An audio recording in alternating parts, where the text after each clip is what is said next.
High, ছাদ বাগান করছি বলেই যে সব সময় ভালো ভালো টবের মধ্যে গাছ লাগাতে হবে এমন কোনো ব্যাপার নেই। আসলে পকেটও সায় দেয় না সব সময়। আর এই ছোট ছোট জায়গাগুলোতেই ছোট ছোট গাছগুলো প্রচুর ভালো হয়, অনেক ফুল দেয়।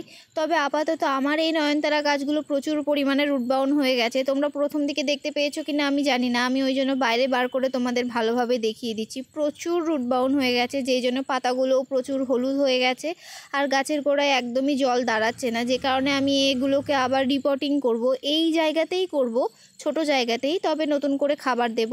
এর জন্য আমি আগের যে মাটিগুলো আছে সেগুলোকে খসিয়ে নিচ্ছি, যাতে আমি এই মাটিতেই আবার খাবার মিশিয়ে গাছে ব্যবহার করতে পারি। এর জন্য আগে দেখো আমি পাতা পচা সার গামলাতে নিয়েই নিয়েছি, তার মধ্যে এই রুট বাউন্ড হওয়া মাটিগুলোকেও আমি খুঁড়ে নিয়ে নিচ্ছি একসাথে মিশিয়ে।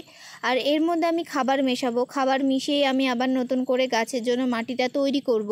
মাটিতে একদমই জল দাঁড়াচ্ছে না বলে মাটিগুলো ভীষণই শক্ত হয়েছিল, এই জন্য আমি আগে মাটিগুলোকে 2 হাতের সাহায্যে গুঁড়িয়ে নিয়েছি। এবার এর মধ্যে আমি খাবার মেশাবো, কি কি খাবার মেশাবো সেগুলোও আমি তোমাদেরকে জানাবো। আমি প্রথমেই এর মধ্যে ভার্মি কম্পোস্ট মিশিয়ে নিয়েছি 1 মুঠো। যেহেতু পাতা পচা সার দেওয়াই আছে সেই জন্য আমি বেশি পরিমাণে ভার্মি কম্পোস্ট নিইনি, একদমই সামান্য পরিমাণ নিয়েছি। তোমরা চাইলে বেশি পরিমাণেই নিতে পারো। আর এর মধ্যে আমি অল্প পরিমাণে অ্যাপসম সল্ট মিশিয়েছি, যেহেতু আমার গাছের পাতাগুলো প্রচুর পরিমাণে হলুদ হয়ে গেছে। অ্যাপসম সল্ট গাছের পাতাকে সবুজ করতে সাহায্য করে। আর এর মধ্যে আমি খোলের গুঁড়ো নিয়েছি গাছের খাবার হিসেবে, আর নিয়েছি হাড়ের গুঁড়ো আর শিংকুচি।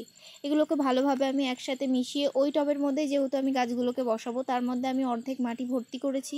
তার উপরে আবার গাছগুলোকে বসিয়ে ওপর থেকে মাটি দিয়ে আমি ভালোভাবে চেপে দিয়েছি, যাতে মাটির মধ্যে কোনো ফাঁকা জায়গা না থাকে। ফাঁকা জায়গা থাকলেই সেখানে পোকামাকড়ের সৃষ্টি হবে। এবার আমি গাছে জল দিয়ে গাছটাকে ফুল সানলাইটে রেখে দেবো। আর এর আপডেট আমি নিশ্চয়ই তোমাদের সাথে শেয়ার করবো। তোমরাও নয়নতারা গাছের জন্য এভাবে মাটি তৈরি করো, নিশ্চয়ই ভালো ফল পাবে।